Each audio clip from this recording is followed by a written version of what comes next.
이사야서 말씀을 보시면 성경의 딱 축소판이라고 하는 것을 금방 알 수가 있죠. 왜? 66장으로 되어 있으니까. 성경이 구약 27권, 신약 39권 합해서 66권이니까. 그래서 66장으로 되어 있는 이사야는 39장까지는 하나님의 심판에 대해서, 그리고 40장부터 66장까지는 하나님의 위로와 소망으로 가득 찬 그런 말씀입니다. 당연히 22장이니까 하나님의 심판에 대해서 나오는데, 다른 심판은 나라에 대한 심판입니다. 바벨론에 대해서, 아시리아에 대해서, 모압에 대해서, 하나님께 범죄한 나라에 대한 심판이 주로 나오는데, 특이하게 이 22장에는 한 개인 이야기가 나옵니다. 한 사람에 대한 심판. 15절 말씀부터가 원래 오늘 말씀의 전체 부분인데, 15절 말씀에 보면 국고를 맡고 왕궁을 맡은 셉나라고 하는 그 사람 이야기부터 시작합니다. 그 사람은 히스기야 때 고위직에 있었던, 한마디로 말하면 총리로 여겨지는, 요셉이 이집트에서 총리 대신이 되었던 것처럼 이 셉나라고 하는 이 사람이 총리급인데 왕의 명령을 출납하는 그런 역할을 감당한 사람입니다. 다시 말하면 국고를 맡았다, 그리고 왕궁을 맡았다. 나라의 창고를 맡기는 사람은 자기 신하 중에서도 제일 신뢰할 만한 사람에게 맡기는 거죠. 그래서 국고를 맡았다라고 하는 것만으로도 그에게는 놀라운 위치다라고 하는 것을 알 수가 있는데, 왕궁까지 맡았다. 왕궁 전체를, 왕이 거하는 왕의 사람들, 왕의 물건들, 왕의 집, 왕의 행사, 왕의 일들, 왕궁을 맡았다. 이게 두 가지를 다 맡는 경우가 흔치 않거든요. 이 셈나라고 하는 사람은 그만큼 히스기야 임금에게 절대 신뢰를 받았던 사람이라고 하는 것을 알 수가 있습니다. 재무와 그 다음에 전체 행정, 이것을 다 총괄하는 사람이니까. 그래서 특별한 사람입니다. 그런데 그 사람이 얼마나 특별했느냐, 나중에 이 히스기야가 중병에 들려가지고 하나님 앞에서 죽게 되었을 때, 하나님 앞에 면벽하고 벽을 마주하고 하나님 앞에 금식하면서 눈물로 회개해가지고 하나님께서 15년을 더 살도록 해가지고 너무나 기분이 좋은 나머지 아시리아의 이 정탐을 겸한 이 위로, 격려, 방문, 그 사람들한테 나중에 자기 분에 넘쳐가지고 오버하는 바람에 자기 왕궁의 창고를 넓게 열어서 그 사람들한테 이렇게 보여주고 말았죠. 그러므로 말미암아 그 나라가 하나님께서 망하게 하시는 그런 빌미를 제공하게 되었는데, 그렇게 자기 창고를 열어가지고 적국의 사신들한테 보여준 그런 왕이 어디가 있겠습니까? 그런데 그런 일로 인하여서 아수르의 침공을 받아가지고 랍사게라고 하는 장군이 예루살렘을 포위하고 정말 끔찍한 그런 기근의 시대를, 가뭄의 시대를, 배고픔의 시대를 겪고 있을 때 히스기야의 특사로 파견된 사람이 바로 이 셈나라고 하는 사람입니다.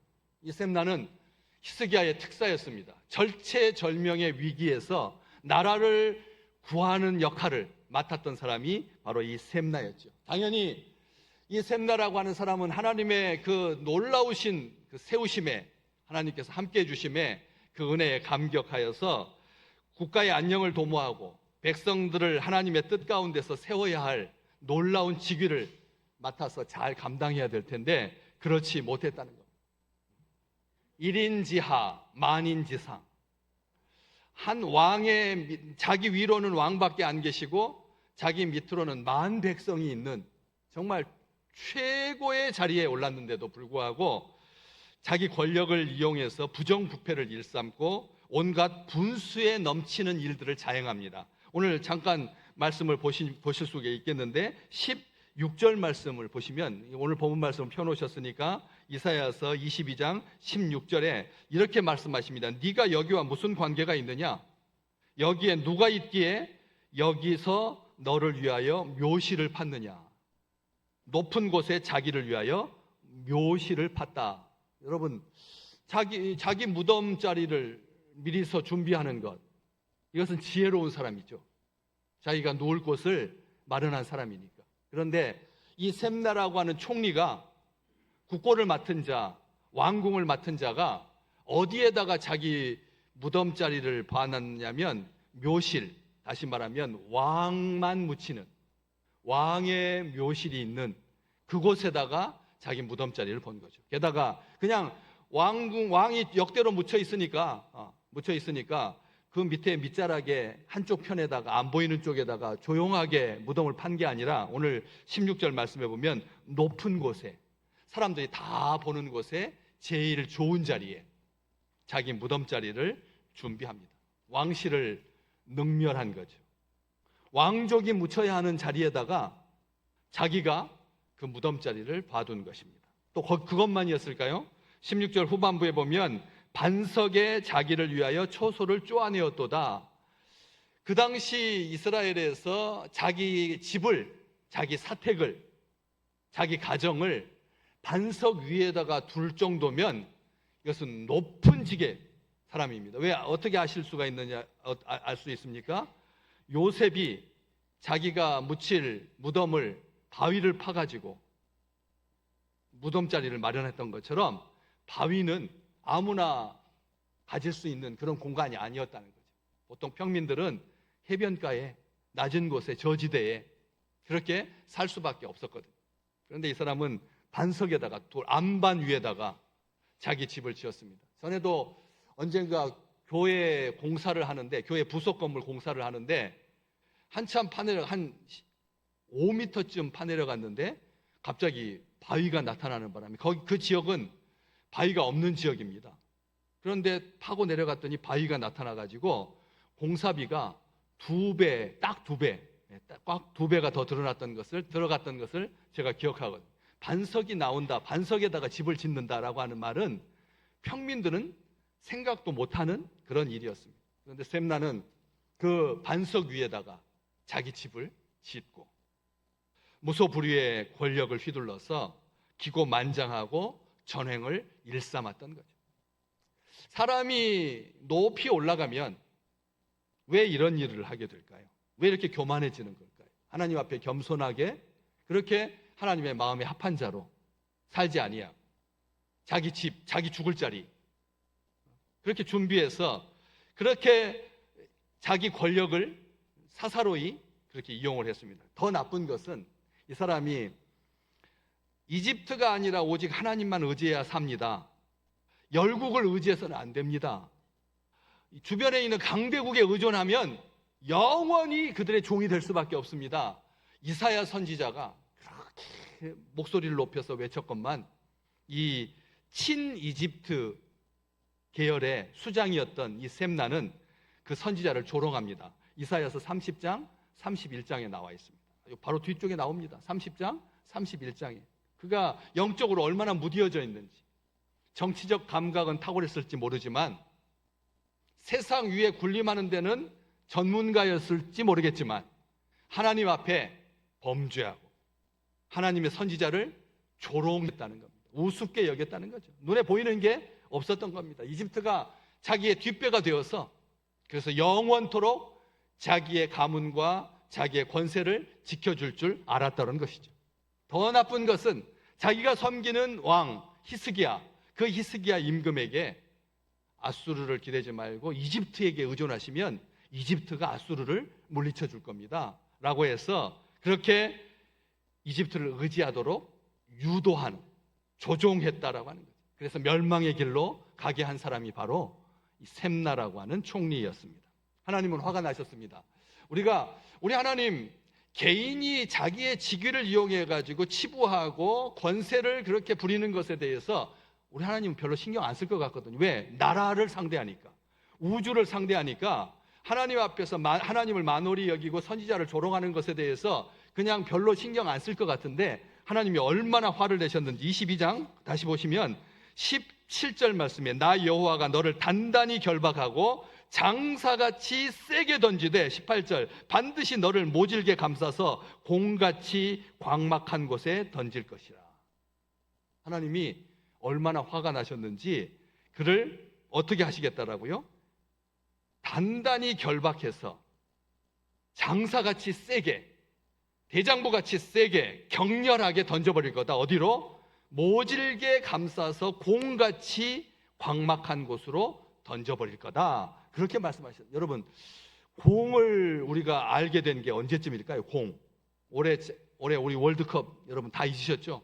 세상에 이런 월드컵이 있을까 싶을 만큼 여러 나라들이 크게 아주 중간에 광고도 나오고, 그다음에 브레이크 타임 쉬는 시간도 있고 해가지고 정말 대단한 월드컵이었는데, 우리는 그냥 수치를 당하고 부끄러움을 당하고 감독을 경질해야 되느니 고소하느니 하는 일을 겪었잖아요. 이 월드컵, 축구 경기, 야구 경기, 배구 경기, 농구 경기, 테니스 경기, 골프, 공으로 하는 경기들이잖아요. 그런데 그 공이라고 하는 말이 요 이사야서가 써진 데가 2700년 전이에요. 이사야 선지자는 2700년 전 사람이거든. 근데 그때 하나님께서 이 샘날을 공같이 단단한 모질게 감싸서 여기에 무슨 뜻이냐면, 수의를 입힐 때 그 시신을 모질게 감싸듯이 라는 뜻입니다. 저도 장례식을 많이 치르면서 입관하기 전에 시신의 손을 얹고 하나님 앞에 기도합니다. 그 다음에 기도한 다음에 이제 염장사가 그래서 시신을 묶는데 정말 기가 막히게 잘 알잖아요. 그 예술의 경지잖아요. 그 종이끈을 꼬듯이 이렇게 해가지고 그 다음에 관 속에다가 이렇게 꽃장식을 하고 그 위에다가 시신을 안치할 때 그렇게 염하는데, 이게 염하는 분이 손을 이렇게 해가지고 아주 뼈 부러지는 소리가 나더라고요. 푹 꽉 결박하더라고요. 저는 우리 어머니 할 때는 그러지 않기를 바랬었거든요.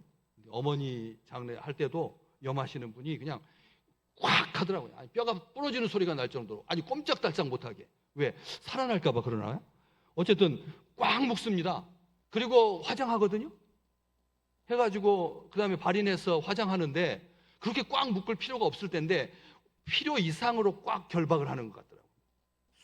더구나 그 당시에 이집트의 왕을 미라로 만들 때 그 미라를 만드는 그 얼마나 견고하게 공기가 셀 틈도 없이 그렇게 묶거든요. 그걸 의미하는 말입니다. 모질게 감싸서 공같이 광막한 곳으로 던지겠다라고 하는 말은, 다시 말은 수위에 둘둘 말아서 높은 언덕 위에 올라가가지고 아래로 던져 버리겠다는 뜻입니다.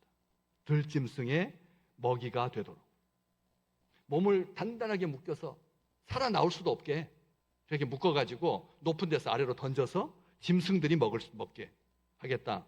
결국 이 셈나는 자신의 계획대로 예루살렘에서 호화로운 장례식을 치르지 못하고 타향에서 이름도 없이 그렇게 쓸쓸하게 수치스러운 비참한 죽음을 맞고 맙니다. 우리는 여기서 다시 한번 기억해야 됩니다. 하나님께서 우리를 사용하실 때, 하나님께서 우리를 들어서 쓰실 때 하나님 앞에 겸손하시기를 주의 이름으로 축복합니다. 하나님께서 세우시는 것, 하나님께서 높이시는 거거든요. 한번 말씀 한 군데 볼까요?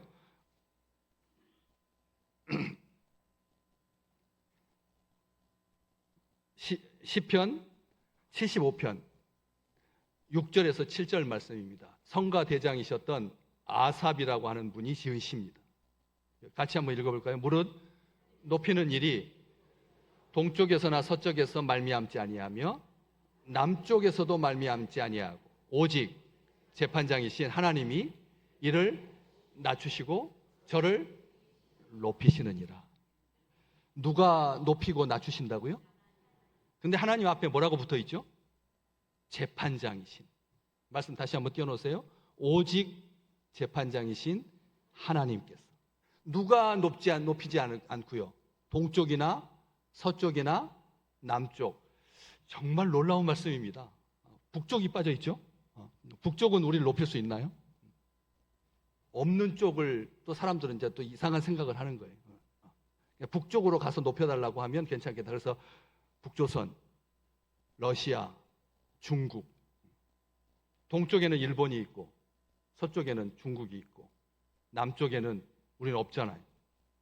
그런 그런 의미가 아닌 거죠. 실제로 어느 곳에서든지 거기에다 기대면 안 된다는 거예요. 거기에다 기대서는 안 된다는 거예요. 우리의 그 뒷배가 되어줄 그 인생이나 권력, 그런 것은 없다는 것입니다. 많은 사람들이 쓸쓸한 노후를 맞지 않기 위해서 돈을, 연금을 많이 부어두면 행복할 거라고 생각을 합니다. 물질이 우리를 영원토록 보장해주지 않음에도 불구하고 많은 사람들은 거기에다 목숨을 겁니다. 우리 생각해 보셔야 됩니다. 하나님께서 왜 이 말씀을, 셈나의 이야기고 히스기야 때 총리였던, 비참하게 둘둘 말려져가지고 광막한 광야에 던져져서 들짐승에게 먹이가 된, 게다가 한 군데 더 이상한 말씀이 있죠. 22장 거기 18절 후에 보면 네가 그곳에서 죽겠고 네 영광의 수레도 거기에 있으리라. 그가 예루살렘 거리를 힘차게 달렸던 영광의 그 마차와 함께 광야에서 버려지게 될 거다. 이스라엘에서 왕 밑에 있는 자로, 왕보다 더 위에 있는 자로, 10왕의 무덤의 제일 꼭대기의 위치를 차지했습니다. 그래서 화려한 마차를 타고 그렇게 시위하듯이 가난하고 없는 백성들 위로 그렇게 달렸던, 힘차게 달렸던 그 영광의 수레와 함께 너는 버려지고 말 거다. 더 비참한 거죠. 하나님은 구체적으로 정확하게 말씀하십니다. 그러면서 그를 대신하여서 힐기야의 아들 엘리야킴, 이 엘리야킴이라고 하는 사람 누군지 금방 뒤에 나옵니다. 이집트가 그의 이름을 여호야김으로 바꾸어서 남유다의 왕이 되게 했거든요.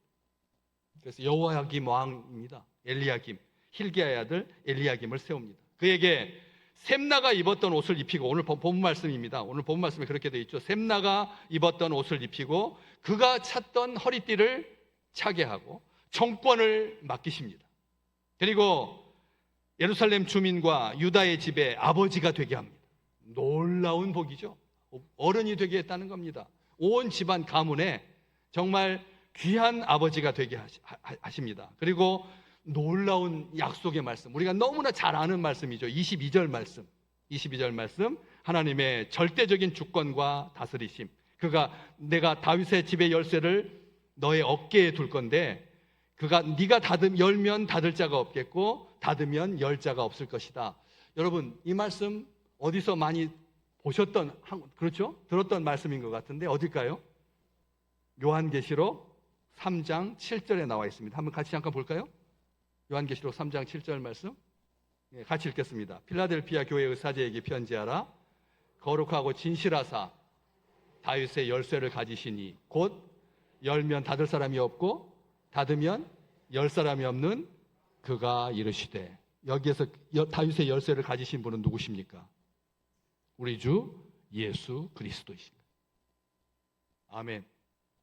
오늘 이사야서 22장 22절 외우기 쉬우라고 이사야서 22장 22절 그 말씀이 요한계시록 3장 7절에 그렇게 다시 말씀을 펴놓으십시오. 하나님의 절대적인 주권과 다스리심, 그분이 바로 우리 주 예수 그리스도이신데 다윗의 열쇠를 가지고 계시고 주님께서 열면 닫을 사람이 없고 닫으면 열 사람이 없다. 바로 예수님 메시아 예언이 이사야서 22장 22절이에요. 그런데 그 예언을 누구에게 먼저 주셨습니까?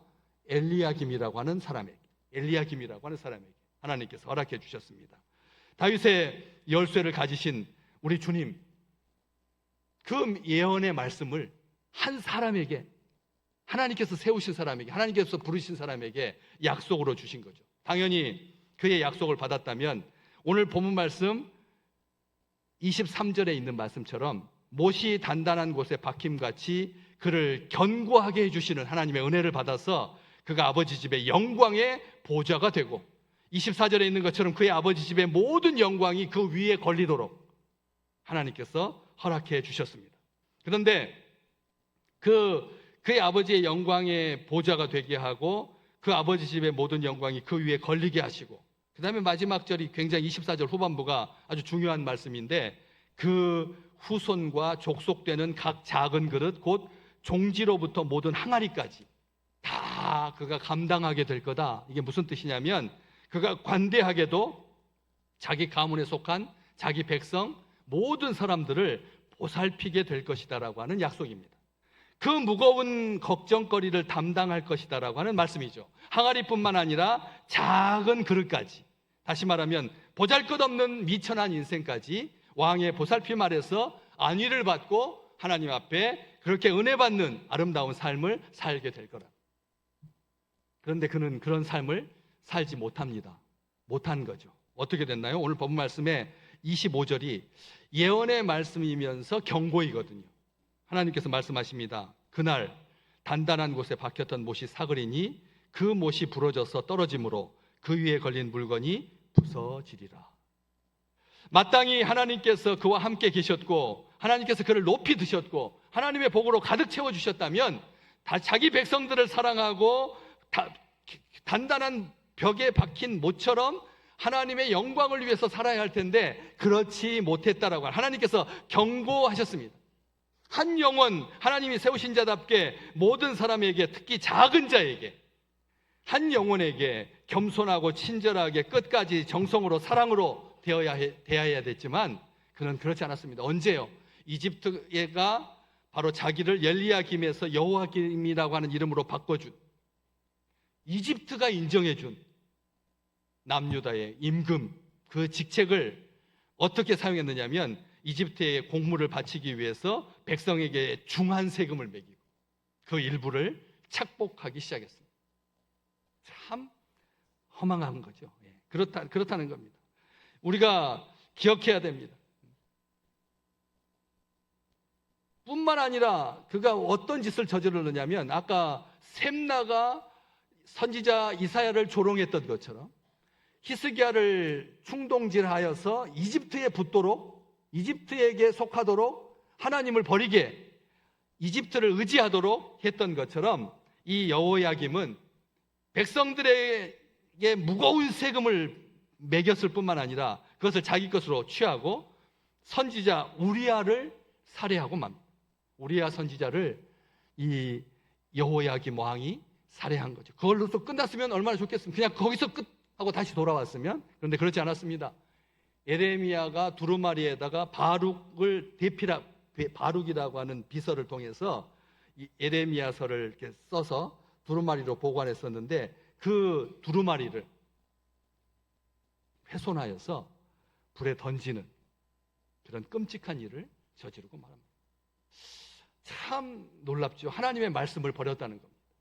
하나님의 약속을 버립니다. 하나님의 말씀을 훼손한 겁니다. 하나님의 말씀을 우습게 여기는 겁니다. 왜? 이집트가 있으니까. 내가 여기서 무슨 짓을 해도 이집트가 수정해주고 보완해서 나는 이 왕자를 든든하게 지킬 것이다라고 하는 그 착각이 그러하여금 하나님께 범죄하게 만들었죠. 그래서 단단한 곳에 박혔던 못이 삭고 말았습니다. 썩고 말았습니다. 결국 예레미야의 예언처럼 바벨론에 끌려가서 비참하게 죽고 말지. 그 못이 부러져 떨어짐으로 그 위에 걸린 물건이 부서지고 말았습니다. 우리는 여기에서 22절 말씀이 사람에게 주신 약속인데, 우리에게 주신 약속인데 그 약속대로 이 땅에 살아가지 않으면, 못하면 아무리 단단한 곳에 박혔을지라도 못이 삭아서 녹슬어서 썩어서 부러지게 되고 거기에다가 아무것도 걸지 못하는, 영광뿐만 아니라 자기의 작은 양념 그릇까지도 걸지 못하는, 다 깨뜨리고 마는 그런 일을 할 수밖에 없다라고 하는 것이죠. 다윗의 열쇠를 가지신 분은 그래서 유일한 분이 되셨습니다. 우리 주 예수 그리스도께서 다윗의 열쇠를 가져서, 그래서 주님이 여신 구원의 문, 은혜의 문은 세상에 그 누구도 열거나 닫을 수가 없다는 말씀입니다. 하나님, 우리 주님께서 구원의 문을 여시면 사람이, 제국이 열거나 닫을 수가 없습니다. 중국의 복음이 우리보다 먼저 전파되었습니다. 그런데 예수 믿는 사람들이 급속히 늘어나니까 중국 정부가 너무나 놀랐죠. 예수 믿는 사람들을 이대로 둬서는 안 되겠다 싶어가지고 철의 장막, 죽의 장막을 쳐서 선교사들 다 추방했습니다. 그리고 수십 년이 흘렀죠.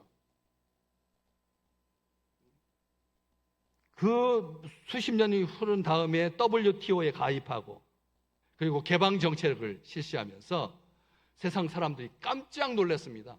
왜요? 교회가 하나도 없을 줄 알았거든요. 공산주의의 적은 기독교니까. 그래서 기독교가 다 없어질 줄 알았거든요. 그런데 웬일입니까?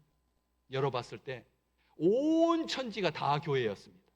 공산당에 등록한 삼자 교회뿐만 아니라 지하에 그 삼자 교회를 능가하는 수십 배가 되는 하나님의 참된 백성들이 지하에서 하나님께 예배드리고 있었거든요. 아멘. 나라가 하나님께서 여신 구원의 문을 닫을 수가 없다라고 하는 실증이 바로 중국에서 지금 또다시 중국이 기독교의 선지자를 다 추방했습니다. 이제 중국에서 공식적으로 선교사가 활동할 수 없습니다. 지금 공산당에 등록된 교회만 교회로 인정하고 지하에 있는 교회는 교회가 아닙니다. 언제든지 급습하여서 교회 재산을 국고로 환수하고 그리고 성직자를 추방하고 교회를 흐트러 버릴 수 있는 법이 그런 상태가 되었습니다. 이제 공식적으로 해외 선교사가 중국에는 한 명도 없습니다. 지금 아시잖아요. 전에 계셨던 목사님, 사모님 아버지가 중국 선교사였는데 우리 한국에 지금 와 계신, 그리고 그 가까운 나라에 대신 또 다른 선교 사역을 맡기 위해서 가 있는, 이것을 봅니다. 과연 중국이 그 세계 경제 대국 군사 강국이 자기 하고 싶은 대로 마음껏 하는, 러시아와 딱 손을 잡고 미국의 대에서 모든 것에 다 수도할 수 있는 정말 절대 강국이죠. 그런데 과연 중국이 하나님께서 여신 구원의 문을 닫을 수가 있느냐? 우리는 다시 한번 이 말씀 앞에 선다는 거죠. 왜? 우리 주님 말씀하셨습니다. 누구든지 예수 그리스도의 이름을 부르는 자는 구원을 얻으리로다. 예수 이름을 부르는 자는 구원을 얻으리로다. 우리 주님께서 여신 하늘의 문, 영생의 문, 구원의 문이 열려 있다라고 하는 거죠. 주님만이 구원과 심판의 절대 열쇠를 가지신 분이다 라고 하는 것을 우리는 고백합니다. 엘리야김이 아니라, 여호야김이 아니라, 셈나가 아니라 하나님께서 아들에게 그 절대 열쇠를 주신 거죠. 열면 닫을 자 없고 닫으면 열 자 없는. 그래서 주님은 그 놀라운 은혜를 자기가 소유하고 자기가 마음껏 자기가 필요할 때마다 열고 닫는 그런 분이 아니다라고 하는 것을 우리는 마태복음을 통해서 알 수가 있죠. 그 열쇠를, 다윗의 열쇠보다 더 좋은 천국의 열쇠를 베드로에게 그리고 우리에게 주셨습니다. 보십시오. 마태복음 16장 19절 말씀 같이 읽어볼까요?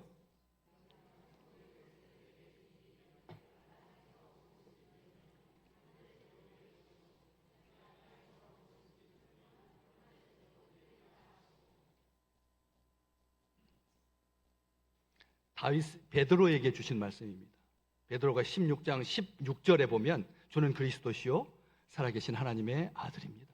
그렇게 고백한 그런 베드로에게 내가 천국 열쇠를 너에게 줄 거다. 그 천국 열쇠는 땅에서 무엇이든지 매면 하늘에서도 매이는 거고, 땅에서 무엇이든지 풀면 하늘에서도 풀리는 열쇠. 여러분, 이 열쇠 갖고 싶지 않으십니까? 우리 주님이 열면 닫을 자 없고 닫으면 열 자 없다. 그 말보다 더 위대한 말이죠. 그렇잖아요? 얼마나 아름다운 귀한 복이잖아요. 그런데 베드로에게만 그 열쇠를 주셨다라고 생각하는 사람들이 카톨릭, 교황인 거죠. 교황들이 그 열쇠를 대대로 물려받는다. 평신도는 아니다. 평신도는 베드로에게 주신 말씀이고, 베드로의 뒤를 이어서 계승하고 있는 그런 교황들이 가지는 축복이다. 이렇게 해석을 합니다. 이렇게 설명을 합니다. 근데 우리는 아니라고 하죠. 왜? 또 이 말씀이 그대로 나오거든요. 그 두 장 뒤에 마태복음 18장 18절에 같이 읽어보겠습니다. 진실로 너희에게 이르노니 무엇이든지 너희가 땅에서 매면 하늘에서도 매일 것이요 무엇이든지 땅에서 풀면 하늘에서도 풀리리라. 우리 함께 크게 아멘 할까요?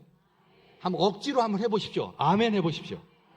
여기 그렇잖아요. 여기 너희가 진실로 나를 위해서 목숨을 건 자들에게, 나를 끔찍히 사랑하고 나를 위해서 부모와 전토와 자식과 집을 다 버린 자에게 이렇게 전제를 하지 않았어요. 예. 우리 잘 기억하셔야 됩니다. 너희에게라 그랬어요. 이 말씀을 듣는 너희에게, 이 말씀을 듣고 있는 너희에게 다시 말씀 펴놓으십시오. 위에다가. 마태복음 몇 장 몇 절이죠? 욕 같아서 잘 기억하기 싫겠지만 마태복음 16 실룩실룩 하면서 베드로가 주님께 주는 그리스도시요 살아계신 하나님의 아들입니다 고백했듯이 18장에 18장 18절에 하나님께서 약속해 주신 말씀, 우리 주님께서 약속해 주신 말씀입니다. 이 말씀은 우리에게 주신 말씀입니다. 오늘 이 땅을 위해서 푸시기를 주의 이름으로 축복합니다. 우리가 풀면 된다 그랬어요. 분명히 땅에서 매면 매기, 하늘에서도 매이고 땅에서 풀면 풀린다 그랬으니까 땅에서 뭘 매야 됩니까? 귀신이 장난치지 못하도록, 악한 권세가 제멋대로 하지 아니하도록, 우리가 묶으면 묶인다고 하는 우리 주님께서 약속해 주셨는데, 우리가 이 땅에서 질병의 사슬에 매여 있는 사람들을 위해서 기도하면, 하나님 이 사람 낫게 해달라고 기도하면 하나님께서 들어주십니까? 안 들어주십니까? 그렇잖아요. 여기 무엇이든지라고 돼 있잖아요. 무엇이든지. 그러니까 질병에 매여서 고통당하고 있는 사람을 위해서 우리가 기도하면 하나님께서 어떻게 하시겠다고요?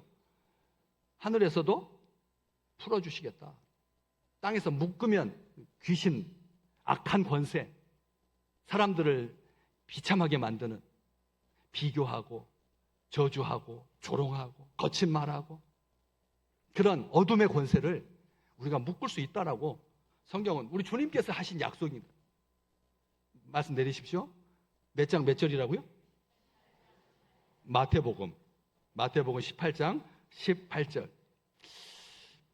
필라델피아 교회가 하나님께서 다윗의 열쇠를 필라델피아 교회에게 하나님께서 자기를 소개하시면서 나는 다윗의 열쇠를 가진 자고 내가 열면 닫을 자 없고 닫으면 열 자 없다고. 필라델피아 교회는 필로스 플러스 델포이, 동족 사랑인 교회입니다. 형제 사랑 교회입니다. 교회 이름이 형제 사랑 교회입니다. 미국에 필라델피아가 있습니다. 우리 한국어로 빌라델비아 이렇게 다시 말씀 보실까요? 요한계시록 3장 7절 말씀. 3장 7절 말씀. 요한계시록 3장 7절. 거기에 보면 무슨 교회라고 돼 있죠? 빌라델비아. 옛날 번역하면서 이렇게 번역했습니다. 요즘 말로 하면 필라델피아입니다. 빌라델피아입니다. 우리 주님께서 자기를 다윗의 열쇠를 가지고 열면 닫을 사람이 없고 닫으면 열 사람이 없다 그랬는데, 필라델피아의 교회가 뭐 하는 교회였습니까? 형제를 사랑하는 교회였습니다. 우리 교회는 형제를 사랑하는 교회인 줄로 믿습니다. 형제를 사랑하는 교회입니다. 사랑의 띠로 하나 된 교회. 그 교회에 우리 주님께서 열린 문을 주시겠다 약속해 주셨거든요. 그런데 그 필라델피아 교회는 돈이 많은 교회가 아니었습니다. 자기 건물을 가지고 떵떵거리면서 교인 수가 아주 엄청나게 많아가지고 영향력을 끼치는 그런 대단한 교회가 아니었습니다. 어떻게 알 수가 있습니까? 요한계시록 아까 3장 7절 보셨는데 그 다음 절 3장 8절 같이 읽어볼까요? 볼지어다 내가 네 앞에 열린 문을 두었으되 능히 닫을 사람이 없으리라. 내가 네 행위를 아노니 네가 뭘 가지고? 작은 능력을 가지고 내 말을 지키며 내 이름을 배반하지 않았다고요. 이 교회는 어떤 교회였다고요? 작은 능력밖에 없었어요. 작은 능력밖에 없었어요. 큰 능력, 어마어마한 능력, 대단한 능력을 가지고 있지 않았어요. 작은 능력을 가지고도 뭐 했다고요? 주님의 말씀을 지켰다고. 주님의 말씀을 지켰고 그 다음에 뭘 버리지 않았다고요? 예수의 이름을 배반하지 않았다고. 아멘. 아멘. 그 교회 앞에 우리 주님께서 뭘 주시겠다고요? 맨 위에 열린 문을 두었소이더니. 열린 문을. 우리 믿음의 식구들에게 우리가 대단해서 우리 주님께서 우리에게 열린 문을 주신 것이 아니라 하나님 형제를 사랑하고 작은 능력을 가지고도 주님의 말씀을 지키고 그리고 예수 그리스도의 이름을 배반하지 않는 아름다운 복을 누리시기를 주의 이름으로 축복합니다. 우리 교회 앞에 뭘 두셨다고요? 열린 문을 두었다. 닫힌 문이 아니라 답답한 문, 앞으로 한 치도 나갈 수 없는 그런 교회가 아니라 열린 문, 구원의 열린 문. 비록 구원의 문, 영생의 문, 생명에 이르는 문은 좁습니다. 그래서 찾는 자가 적지요. 그렇지만 그 문은 생명으로 인도하는 문이고 영생의 문인 줄로 믿습니다. 마태복음 7장 13절에서 14절 같이 읽겠습니다. 좁은 문으로 들어가라. 멸망으로 인도하는 문은 크고 그 길이 넓어 그리로 들어가는 자가 많고, 생명으로 인도하는 문은 좁고 길이 협착하여 찾는 자가 적다. 우리에게는 열린 문을 주셨습니다. 구원의 문을 주셨습니다. 비록 좁습니다. 문은 좁고 길도 협착합니다. 그럼에도 불구하고 찾는 자가 적을 때 우리 믿음의 식구들, 우리에게 허락해 주신 그 놀라운 넓은 문은, 멸망으로 인도하는 문은 크고 넓지만, 구원의 문은, 영생의 문은, 생명으로 인도하는 문은 좁을지라도 우리 주님과 함께하는 그 문을 날마다 그 문으로 나아가시기를 주님의 이름으로 축복합니다.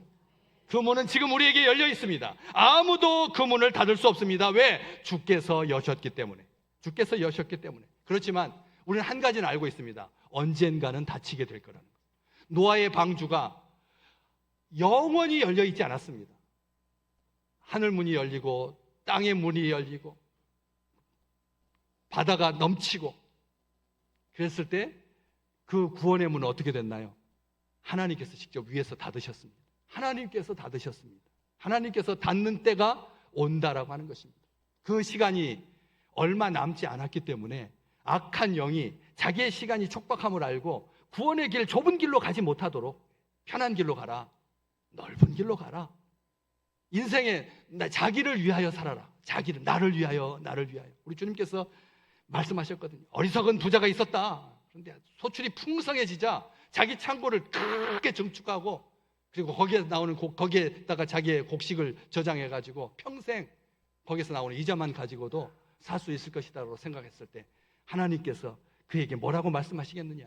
이 어리석은 자야, 내가 오늘 밤 네 생명을 취하리니 너의 것이 네 것이 되겠느냐? 우리 주님께서 이야기해 주셨죠. 우리는 자기만을 위해서 살지 않습니다. 자기만을 위해서 사는 인생은 넓어 보입니다. 편해 보입니다. 커 보입니다. 화려해 보입니다. 영광의 마차입니다. 그러나 그것은 하나님께서 단단하게 묶어서 멸망의 길로 가는, 미라를 시신을 단단하게 결속하여서 공같이 광막한 사막에 던져버리는 그런 인생이 아니라 우리 주께서 열어주신 그 구원의 문으로 날마다 은혜가 넘치시기를, 감격하면서 하나님 앞에 감사하시기를 주의 이름으로 축복합니다. 지금 문이 열려 있습니다. 지금이 은혜의 때입니다. 지금이 구원받는 때입니다. 그 시간은 닫히게 될 거라는 거죠. 우리 찬양 주님 다시 오실 때까지 한번 같이 해볼까요? 주님 다시 오실 때까지 나는 이 길을 가리라. 좁은 문, 좁은 길, 나의 십자가 지고. 아멘. 주님 다시 오실 때까지 좁은 문, 좁은 길. 그렇지만 그 길은, 그 문은 주께서 열어주신 구원의 길인 줄 믿고 자기에게 주신 십자가 당당하게 지고 감당하면서 하나님의 영광을 향해서 날마다 나아가는 우리 믿음의 식구들 되시기를 주의 이름으로 축복합니다.